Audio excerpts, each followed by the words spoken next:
Welcome everybody to the introduction of the Self-Care Medicine Wheel. We will begin today by using the sound healing bowl to clear out the space and with a 7 direction smudge prayer.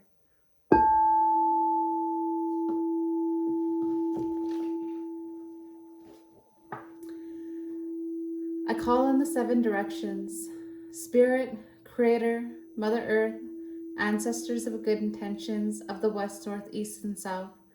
Please join me in my ceremony today. To all above within me, may I be guided and protected by the ancestors and Creator. To all below within me, may I walk in truth with grace and compassion.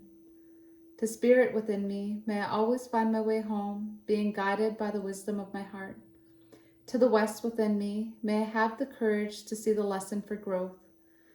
To the North within me, may I let go so I can confidently show up as me. To the East within me, may I be reborn again and again. To the South within me, may I hear the counsel of my heart.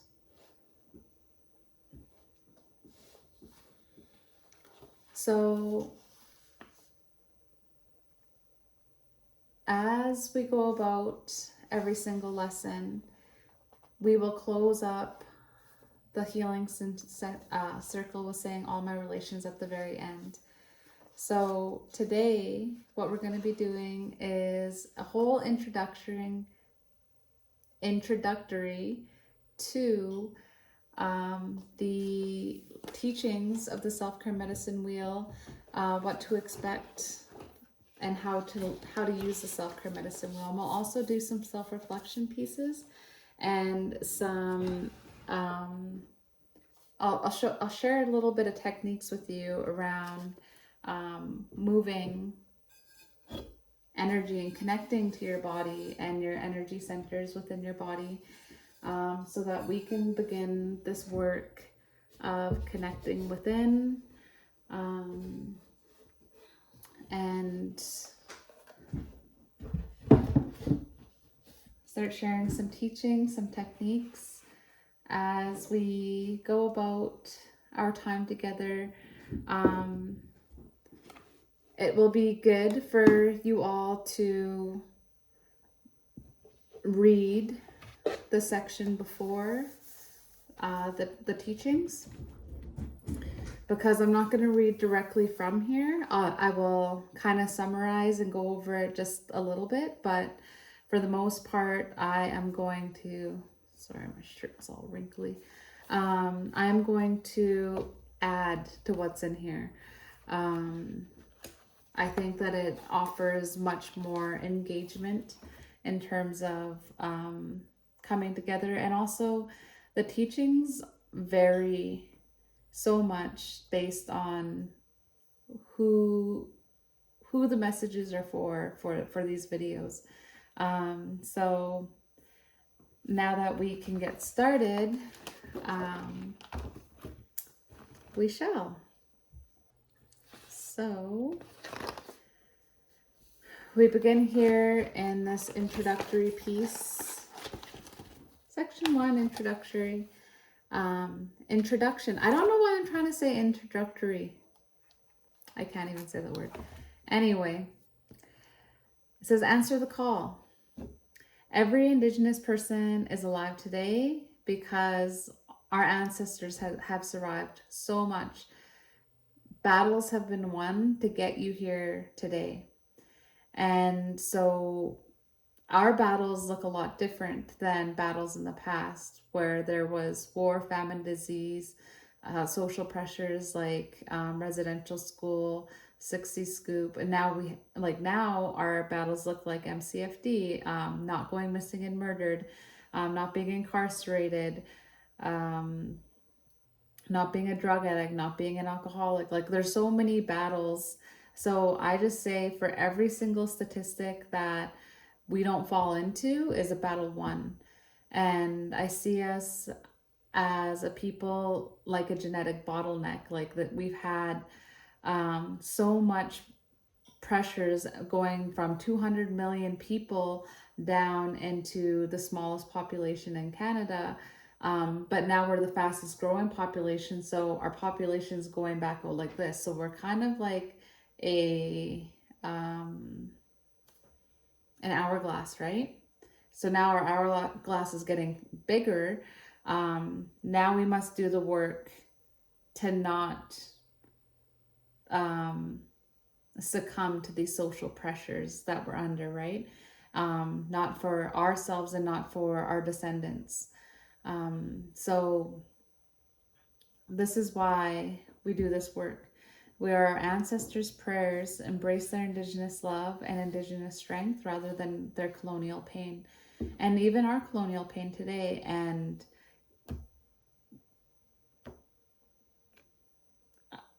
you know what? We are also our descendants' prayers. Because time's not linear, right? So even our descendants may be praying to us right now in this moment for something. That just came through just now. So what can you expect out of the self-care medicine wheel? So all of our sessions are going to be set in the order of ceremony. So as it was taught to me, everyone has their own teachings around ceremony.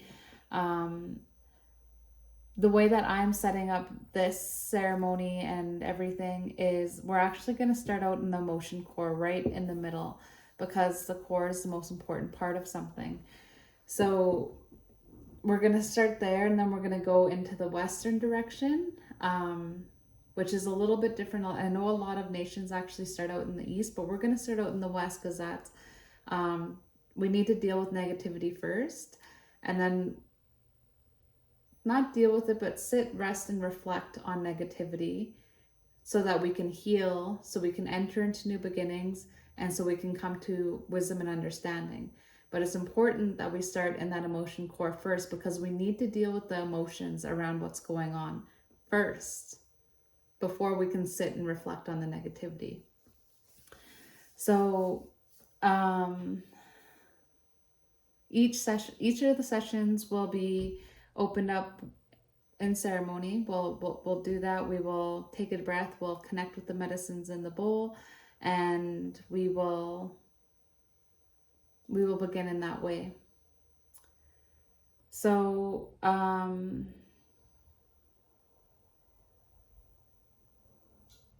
yeah, I will provide lived examples throughout the teachings. So the quadrant overview. So the emotion core, we begin our journey by becoming grounded and connected to our emotional experiences in a way that guides us on our path. We begin to attune to our wants and needs and understand the importance of them being fulfilled. So what this means is our emotional experiences are like a guiding compass. They are there to help us on our path. So when we come from a family of trauma, we often weren't given the space to even learn what emotions are or to have our emotional experiences. So the intention behind this is to provide some teaching so that you can become attuned to your own wants and needs around emotional experiences, and also to the fact that it's okay for you to have those experiences. And I also encourage tea drinking. So if you have a cup of tea or you want a cup of tea, you can totally go grab yourself one. And then we go into the mind. So being of good mind, it embodies a healthy trust and a practice of negativity where we rest, reflect, and see the lesson of our experience. It is here we cultivate courage and resiliency and find balance to rest and play. Body, reclamation of power and embracing authenticity requires healing where we let go of any old ways that are no longer helpful as they may have been in the past. Through respect, we can assert our autonomy as we heal the codependent parts of ourselves. That's all, the body quadrant is all about healing. So, love and sexuality, new beginnings marks the dawn of a new age, the rekindling of a sacred fire. Indigenous love is grounded in compassion, gratitude, and joy. A healthy sexuality is vital to healing First Nations intergenerational trauma. Practice humility for yourself and others as we're all learning Indigenous love and healthy sexuality.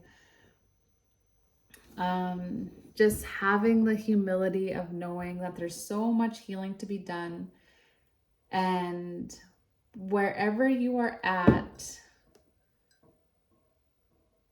on your journey, healing is just wrapping every single version of you in love, grace, and compassion. And also being able to do that for others as well. And spirit connection is grounded in honesty and intuition. You need to be fully honest with yourself of where you are, even when you're not there yet. Again, wrapping yourself in grace and compassion when you accidentally be the toxic one.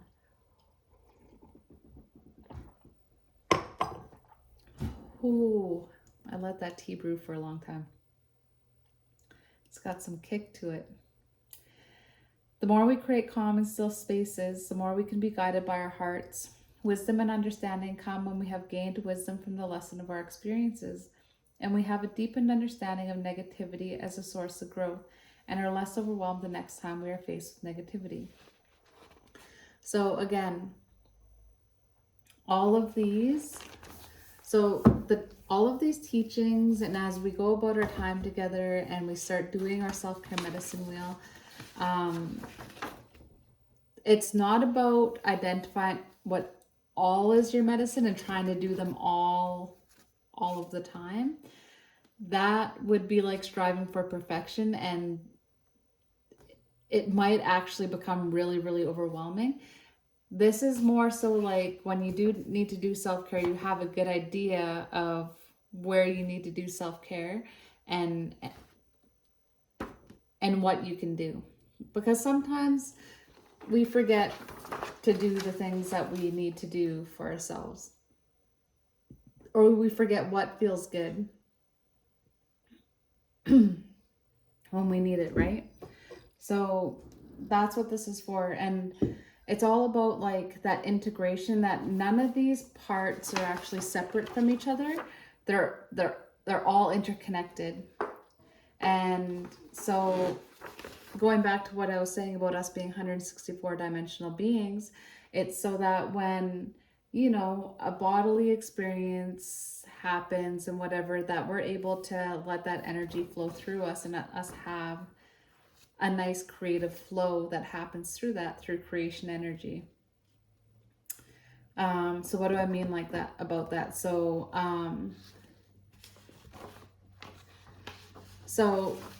I had an experience in October where my body experienced a lot of trauma, and it took me a while to be able to do yoga, a very body-based therapy technique, to help heal that. And through letting myself take baby steps back into it, I was able to have that body experience again.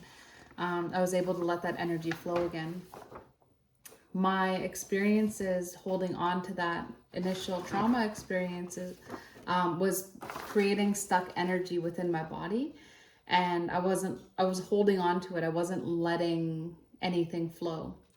And if you do have a lot of trauma and you have had this experience where you're not physically taking care of your body and not exercising, be curious as to what you're holding on to and not letting go, because healing trauma specifically is very, very body based. Actually, the more and more that we research about trauma, we know that our body keeps the score with trauma. So that's kind of what I mean about being able to let everything flow.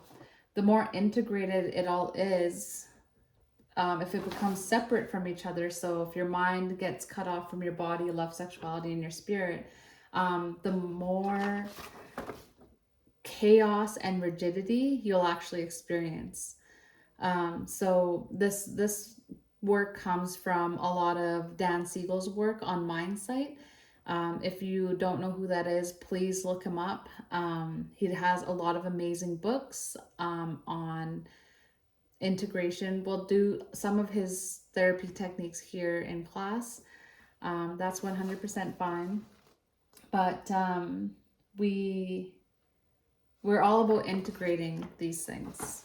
And a lot of that integration will actually happen in that emotion quadrant. So we shall continue. I have a whole page on here on ceremony. Ceremony deserves way more than a page.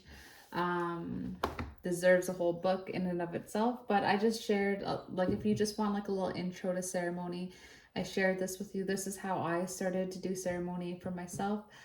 Ceremony doesn't have to look super elaborate. It could be very simple. My favorite ceremony is just going to sit down in front of my favorite tree and planting my feet directly on the earth with my back up against the tree and talking to the tree and talking to Mother Earth and letting all of that stuff that I'm carrying just be released back into Mother Earth. Beautiful ceremony, and I always feel amazing afterwards. So this ceremony that I share here with you is all about connecting with the divine feminine energy of Mother Earth and Grandmother Moon. So that's doing it during the new moon or the full moon. You can put moon water out on the full moon. I have a little book. I call it my burn book. I have one for new moon manifestations and one for full moon clearing. I find ceremonies work best when you have one intention. It gets a little bit scattered and chaotic when you have a whole bunch of stuff going on in your ceremony. So just try to have one intention and let go of that one thing or whatever it is that you're doing. It'll be much more clear. Also, during our time together, we will be doing mindful moments. So this, when you see this strawberry on any of the pages, that's your reminder to have a mindful moment. And so this is your reminder to be responsible for the energy you carry and be an authority of your mind. Soften your forehead, wiggle your jaw, shake and wiggle out any tensions. Please copy me when I do this. Shake and wiggle out any tensions that you may be holding in your body. I hold mine in my shoulders. Oh, I even cracked that shoulder. I hold mine in my shoulders and do a neck roll. I'm adding this because I just recently seen a nice little teaching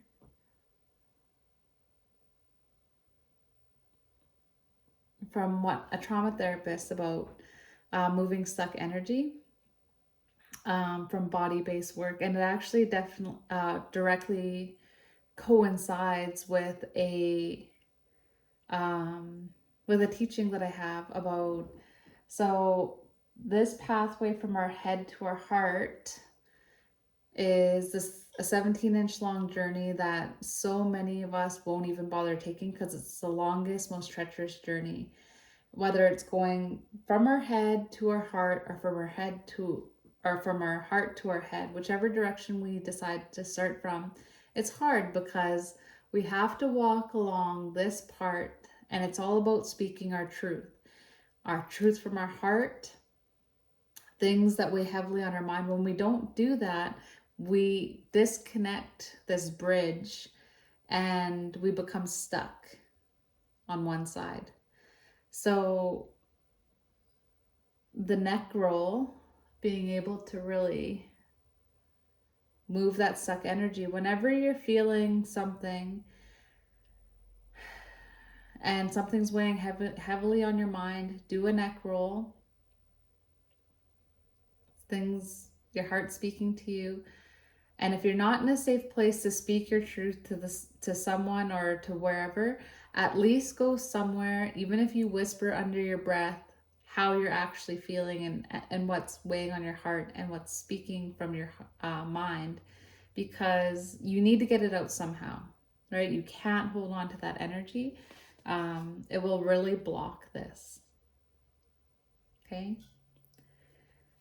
So your mindful moment, going back to that, you're going to take a nice big belly breath in through the nose and release it like you're blowing out a candle. And let the energy and tension exist somewhere else than your mind, body, and spirit.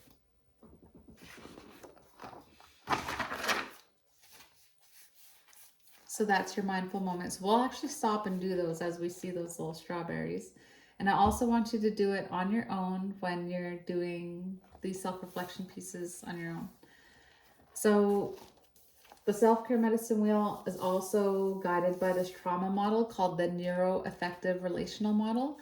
And so this model is the only model within trauma that's both a bottom up, so how your body affects the way that your mind works, and top down, so how your brain affects the way that your body works. This is a very in-depth therapy. So if you are interested in doing this type of therapy, I would suggest getting in contact with a NARM, Neuroaffective Relational Model therapist. I am currently doing training for it. I'm not yet certified, but a lot of the work that is done in this therapy is done within the self-care medicine wheel. So you will get a lot of benefits out of just the self-care medicine wheel alone. But the neuroaffective relational healing model, I think it's just a little bit more westernized than the self-care medicine wheel. So that's why we're using this kind of as a braided knowledge system. So within this model, it talks about how healing happens in a circle. And I talk about this all the time. You know, when we're healing out of things and letting go of things, we can transcend and elevate and go higher within our spiritual growth. But sometimes we might get triggered and we might react rather than respond. We might circle the drain and go lower. Both are 100% okay and normal in the healing process.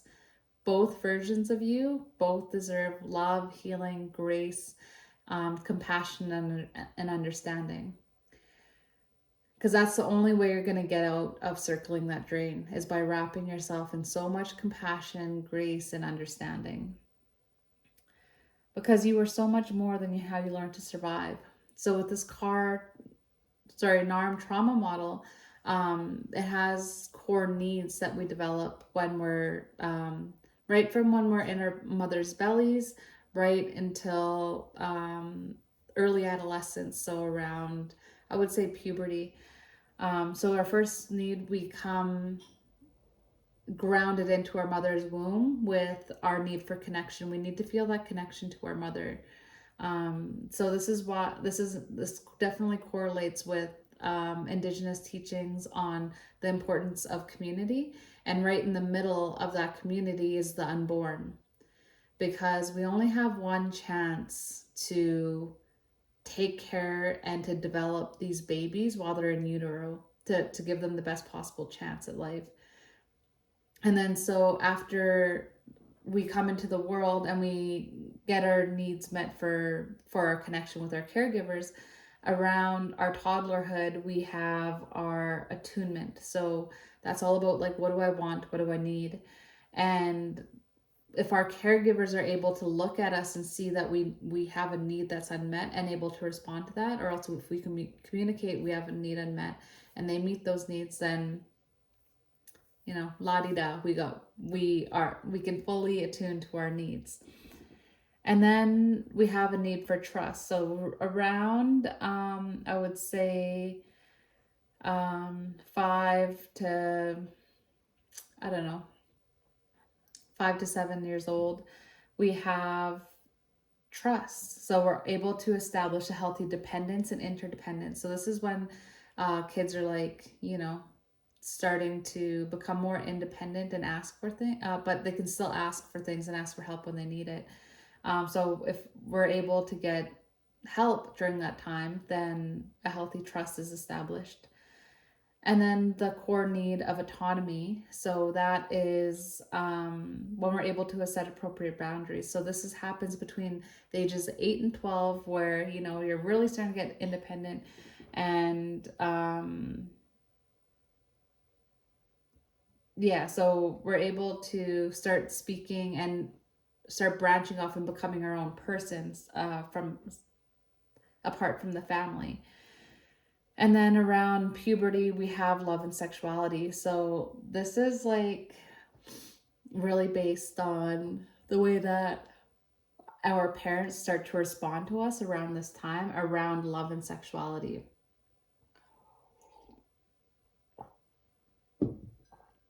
So depending on how much you're loved by, and this is being found with opposite genders. So how much you're loved by, if you're a girl, and then how much you're loved by your father. If your father starts to, in response to you becoming a woman, gets uncomfortable with that and starts pulling away from you, there's some survival styles that actually develop around that. But if your father's, you know, there and just loves you and takes care of you just like he always has, you're gonna have your core need met, right?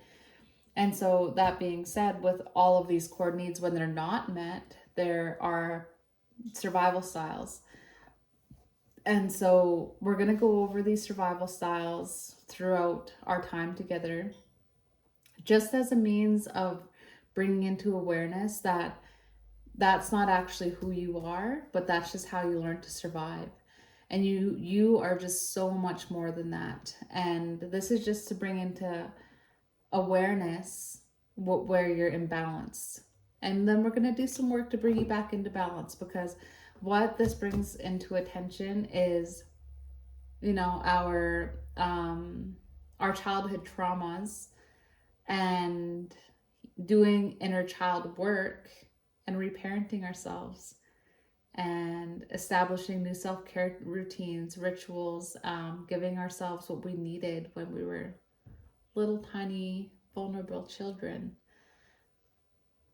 So yeah, lots of self-reflection stuff. The next thing that we have here is Brene Brown's Wholehearted Guideposts.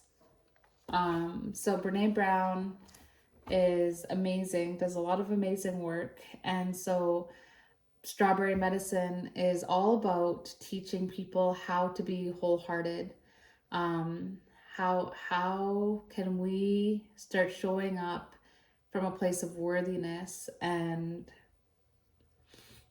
getting the most out of life, right? So Brene Brown says that wholehearted living is about engaging in our lives from a place of worthiness. It means cultivating the courage, compassion, and connection to wake up in the morning and think, no matter what gets done and how much is left undone, I am enough. So again, we'll go over 2 guideposts per quadrant here in the Self-Care Medicine Wheel. See about how we can bring more of that into our lives. And of course, happiness chemicals and how to hack them. I'm just going to let you guys all read over this and do like a little self-assessment to see like if you are deficient in any of these. And then on the number 3, if you can add any of those into your self-care medicine wheel, you're already starting to do the work.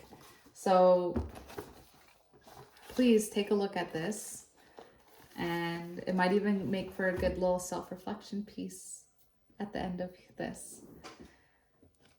And so now we go into the hard truths about self-care. So I had to put this as a little self-reflection like piece, because as I'm saying each example or each hard truth, there's going to be something that comes up in your mind with a particular person or situation. So I want you to be able to write them down. So the first one is you will disappoint some people when you prioritize your self-care. The second is self-care often means doing what you don't feel like doing in the present moment to benefit you in the future. Delayed gratification is not a part of our society anymore. Everything is designed to give us instant gratification. So this is a good time to reflect on what you can do that will pay off long term. And also, where does that land in your self-care medicine wheel? Number 3, your boundaries will scare some people away. It's okay. It's okay. Let them go. They're the reason you needed the boundary in the first place. Right?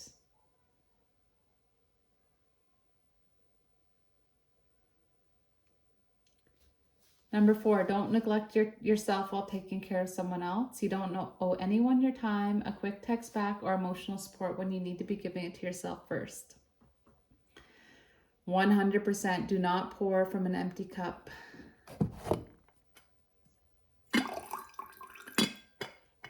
See, I'm all out of tea. How am I gonna fill someone else's cup up? Such an old analogy, but it's a good one.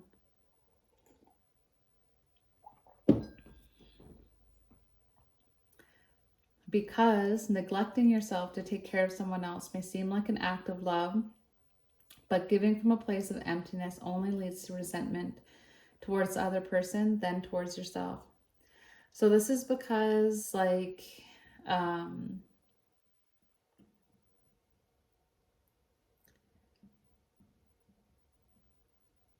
resentment is a function of both anger and jealousy.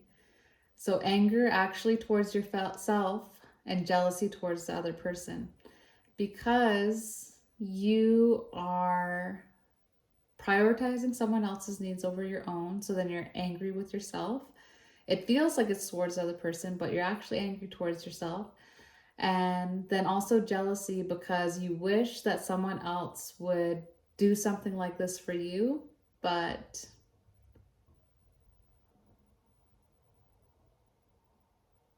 you're not receiving the same kind, right? So always make sure that you do something for your own self-care before you help out other people. So self-care also requires letting go of relationships, habits, and choices that are familiar but no longer serve you. I'm sure we can think of some letting go. This is like the whole healing quadrant. So if something even popped up into your mind, that's a good place to start. So it also means being honest with yourself, especially when the truth is hard to admit. This is where like the best healing and therapy work happens. So when you're able to be honest with yourself and you're able to be honest with your support system and even your therapist, this is where really good work happens, because then you can get to like the core issues and you can do some really amazing transformational work. So yeah, it's another hard pill to swallow. And then number 8 doesn't have a self-reflection piece, but it's something just to note and that I want to talk about. So self-care is hardest when you need it the most. So with that being said, when family tragedies happen and you're in the midst of chaos, it's so easy to put yourself on the back burner. So during those times, I want you to really look to see what's in that lands in this emotion core for yourself, and just do those things when self-care is hard. Okay? And look, we got our very first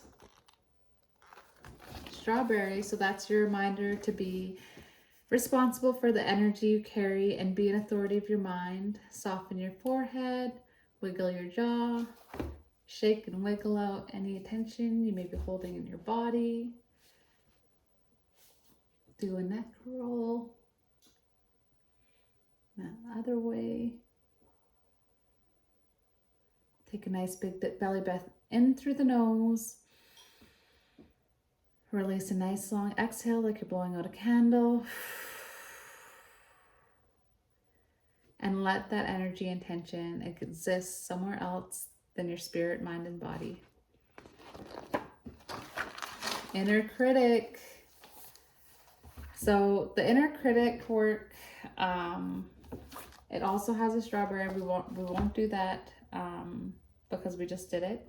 But so this is like the voice inside that always has something to say. Give it a name. This is important to give this voice a name, preferably someone that you don't respect and that has not earned the right to make judgments. Then recognize some common critiques that are made and create a positive affirmation for yourself. So for example, my inner critic's name is Malfoy. I'm a huge Harry Potter fan, as you can tell by my cup.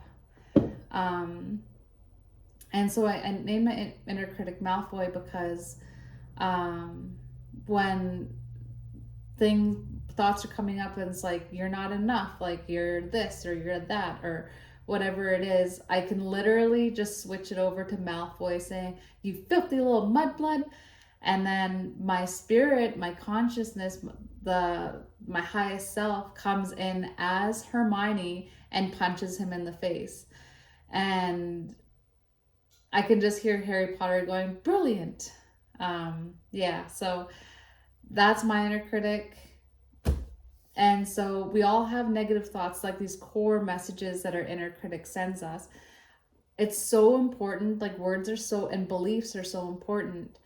So I want you to be able to write down the negative thought, and then I want you to flip it over with a positive affirmation. So if it's like, I'm not enough, then I want yours to be like I am enough just as I am. Even on my worst day, I'm still enough.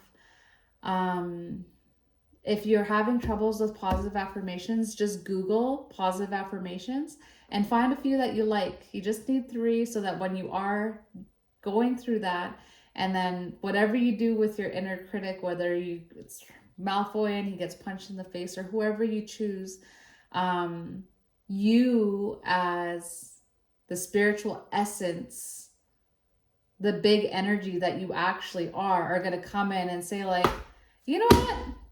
I'm a freaking badass. You know what? Like, I am powerful. I am strong. I am enough. I got this. I've survived 100% of my baddest days and I'm still here. You know what I mean? Positive affirmations are so powerful. The way we speak our world into existence is so powerful. So much so that this is even supported by science. We have a placebo effect where we can literally believe things into being up to like 70%. And then there's also a nocebo effect. You can give someone a sugar pill and tell them that these are all the side effects, and they will get all those side effects because you made them believe that those are accompanying side effects. So the way that we believe about the world literally manifests itself because we're that powerful. So speak nicely to yourself. Override that inner critic of yours, because that's not your voice. Someone put that voice inside your head. So how are we going to use our self-care medicine wheel? I personally keep my self-care medicine wheel on the fridge because my number one thing is I emotionally eat. I will eat lots of ice cream or lots of pasta. Those are my 2 favorite things. They're also on my self-care medicine wheel, but when you're being your medicine, it has to come in certain doses, right? So if I'm emotionally eating because I had a bad day or a long day or whatever, I will go and bring my kids to go get a scoop of ice cream. Or else I'll treat myself to my favorite pasta place downtown. Doses of things. I do not gorge myself, and I do not eat a whole tub of ice cream. That would be overdosing on my medicines. So everything's like that for you.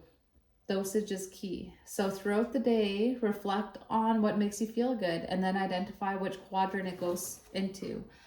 If it fulfills all 4 of these quadrants, then it goes in your emotion core.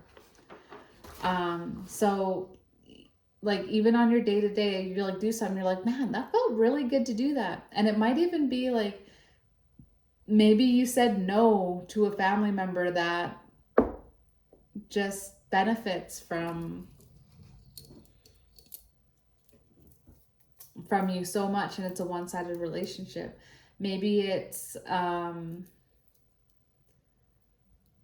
maybe you had like lemon water, maybe you had a nice salad, maybe you like, so for me, I would deny myself ice cream because it wasn't good for me. I'm like mildly allergic to dairy, not lactose intolerant, but actually allergic to it. Like I get hives and eczema and stuff. But ice cream particularly is very helpful to me emotionally, because when I was younger, being neglected and abused for so long, my grandpa would often pick me up because he worked in camp. So during the times that he was in town, he would pick me up and go and take me for ice cream. And that was like the highlight of my week for sure. And so for the longest time, I would deny myself eating ice cream because it wasn't healthy for me. But as I'm getting older, I'm recognizing that it's a part of my medicine. Like I love taking my kids out for ice cream and letting them get whatever they want on their ice cream and whatever it is. So that's a part of my emotion core. I get that love and bonding with my children. I get to honor my grandfather. I feel like he's with me every single time. I feel like I'm nourishing my body. It helps eases my mind, and that spiritual connection to my grandfather who's passed on now, right? So just being able to recognize like what's your medicine, and bringing more of that into your life is so key. So when you're starting to feel like imbalanced or exhausted in a quadrant, the key to this one is you're going to do something in your emotion core to process the emotions around what's going on. And then you're also going to do something in the opposite quadrant. So for example, like maybe you're experiencing some depression in your mind. So you're going to do something like, maybe that day I go for ice cream with my kids. And then that love and sexuality quadrant. So the love, I put all of my like the stuff that I do with like my kids and my family and my friends and stuff in this upper half of this quadrant.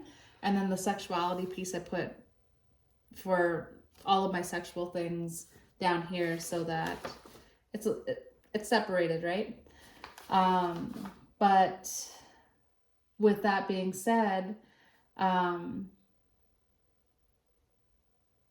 of the main things that I do as well is within that love quadrant, maybe by going out with my kids to do the ice cream, maybe I just enjoy just bonding and creating those experiences and stuff. So everything's going to be the exact same all around. So if your body's out of balance, do this opposite quadrant and have ceremony or do something for your spirit, right? If your spirit's out of balance, get back into your body. So there's something going on in your body that your spirit's all out of whack. So you are trying to create a safe space within your body so that your spirit can come back home. So are you taking care of your body? Are you getting enough exercise? Are you nourishing your body? Things like that. If your body is in a safe space to be, your spirit will linger around outside, right? So all really good teachings to have. And even with your love and sexuality, if this is imbalanced, see what you can do within your mind. Maybe it is setting boundaries and saying no with some people that might be impeding on your boundaries. Or maybe it's you figuring out like what a healthy, secure attachment is. Maybe your attachment style within your mind is preventing you from living with an open heart and really getting the depths of your relationship that you could have. Really interesting to note, but always start with those emotions. Do something for your emotional self, because there's something with the emotions that need to be addressed first before you can balance out the rest. So be your medicine and be medicine for the people. Use your medicine wheel daily, add and remove things as you go through the ebbs and flows of life. I did my medicine wheel with pencil, and I might actually use this one to rewrite my medicine wheel because it's definitely pretty rough looking. But I don't know. There's just it's just been with me for so long. Anyway, the more you do what brings medicine to you, the less likely you'll engage in behaviors that are not a part of your medicine wheel. This medicine wheel activity provides you with a visual of how you can create a lifestyle of good medicine. So now we make a plan, right? So, for example, if my medicine is yoga, what am I going to do? How long will it take? Like maybe I want to start off with just doing a quick little yoga session just to get used to it for this week. So I'm going to plan for 15 minutes, dedicated time. How often will I do it? Maybe I want to do it daily. Dedicated time so I can wake up in the morning and before everybody else gets up and do 15 minutes of yoga. So I'll do it at 6:30. How I want to feel? I want to feel balanced and be medicine for the people. So how is doing this going to make me, how is it going to benefit the people around me? When I wake up and do yoga early and do it before everybody else gets up, then when everybody else wakes up, I feel like I'm able to get everybody ready and to start everyone's day. I'm much more patient, much more grounded. So being my medicine, intentions. Everything's about intention, so I want to share this with you because this just broke me right open. Robin Wall Kimmerer from Braiding Sweetgrass says, "The people of the seventh fire do not yet walk forward. Rather, they are told to turn around and retrace the steps of the ones who brought us here. Their sacred purpose is to walk along the red road of our ancestors' path and gather up all the fragments of land, tatters of language, bits of songs, stories, and sacred teachings, all that was dropped along the way. Our elders say we live in the time of the seventh fire. We are the ones the ancestors spoke of, the ones who will bend to the task of putting things back together to rekindle the flames of the sacred fire, to begin the rebirth of a nation."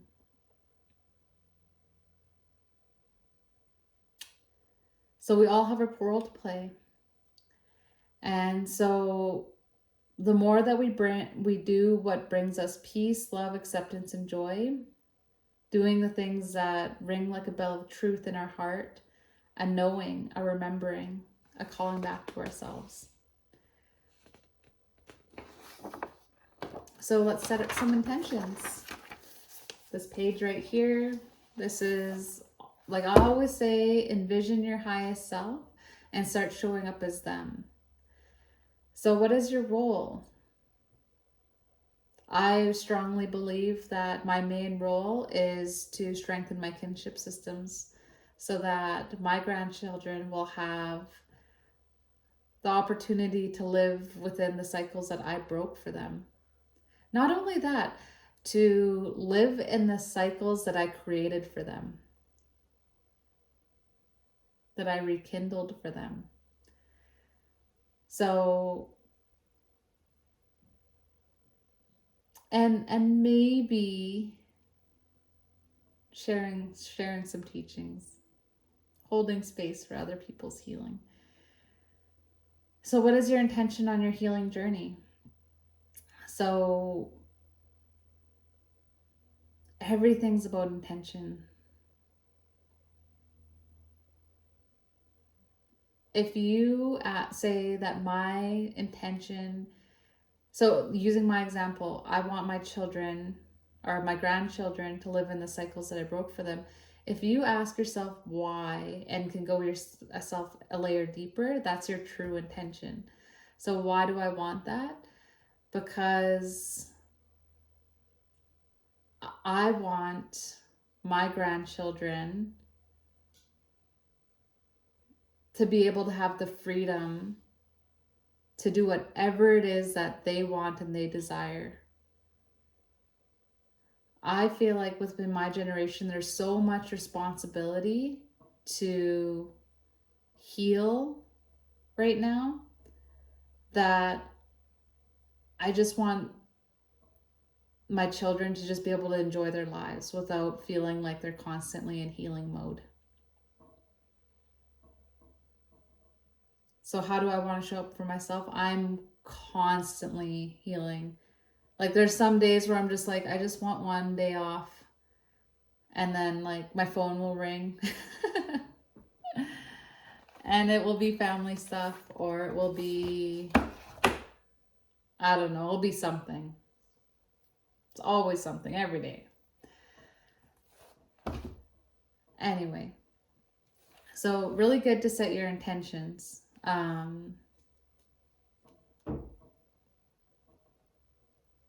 Because everything's about intention. Here we have a social circle activity. You also have this on your self-care medicine wheel. I put it here so that you also can have a visual. You don't have to put your people on here if you don't feel safe doing so, but it's there in case you want it. But that's this activity right here. So being able to recognize who's actually in your intimate circle, who's in your close circle, your friend circle and acquaintances is really important, because not everyone has earned the right to see you at your most vulnerable. Identifying where people in your where people are in your support circle will illuminate who you talk to about and what kinds of illuminate whom you talk to about your kind of personal information. So what do I mean by that? So there's going to be certain things you like. Have you ever had a conversation with someone and you said something, you're like, oh damn it, why did I say that? Or else you left a conversation feeling like as if that person's like judging you, or you don't feel like, you don't think that person's going to keep that information to themselves. So this is just like really good to know, like who's actually in your intimate circle, who's like earned the right to hear you at your most vulnerable, who's gonna hold space for your shame stories and just love and accept you anyway. That's your intimate circle. Your close friend circle, like, yeah, you're gonna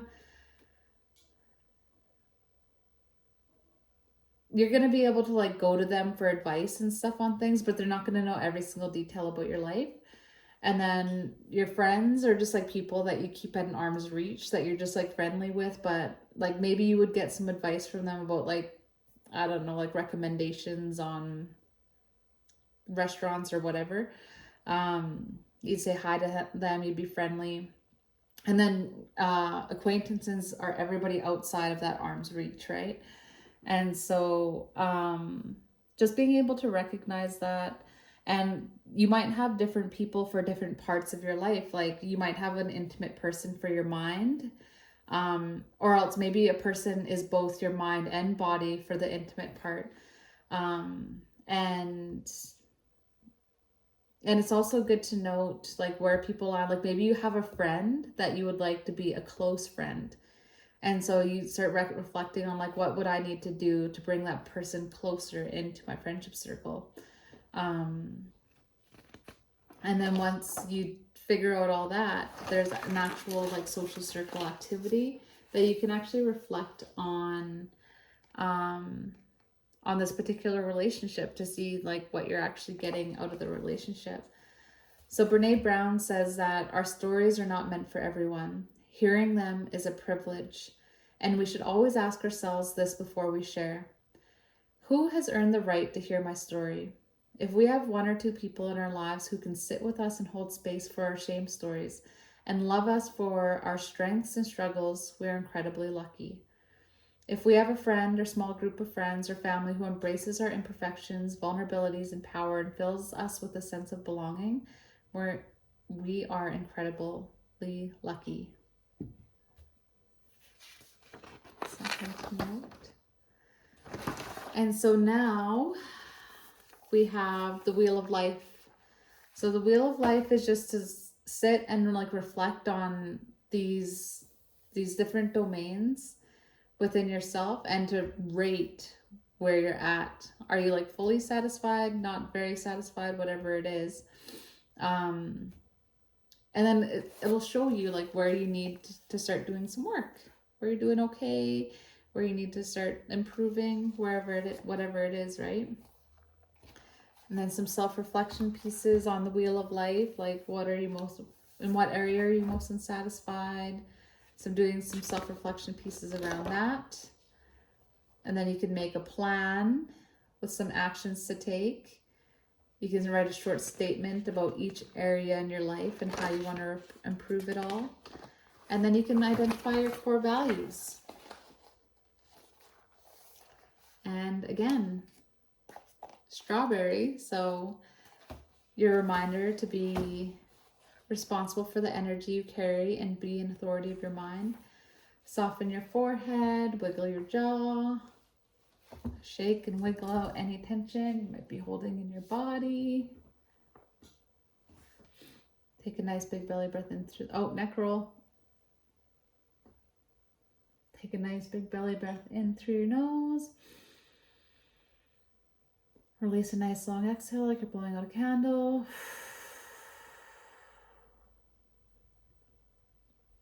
And let the energy and tension exist somewhere else than your spirit, mind, and body.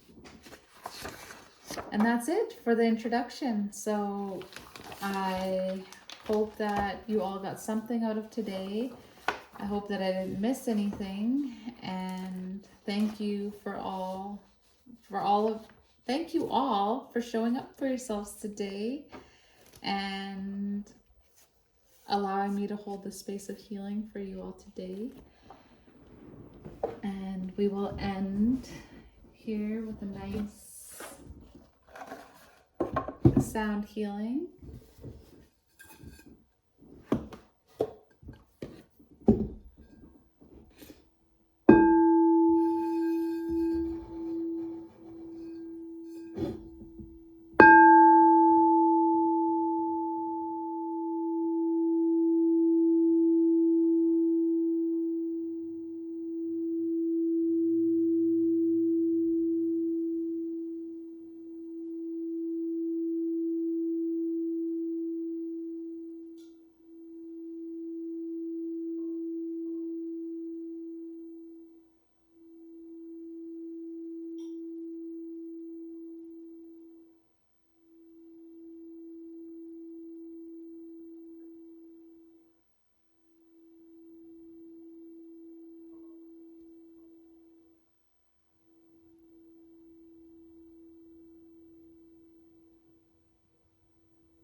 All my relations,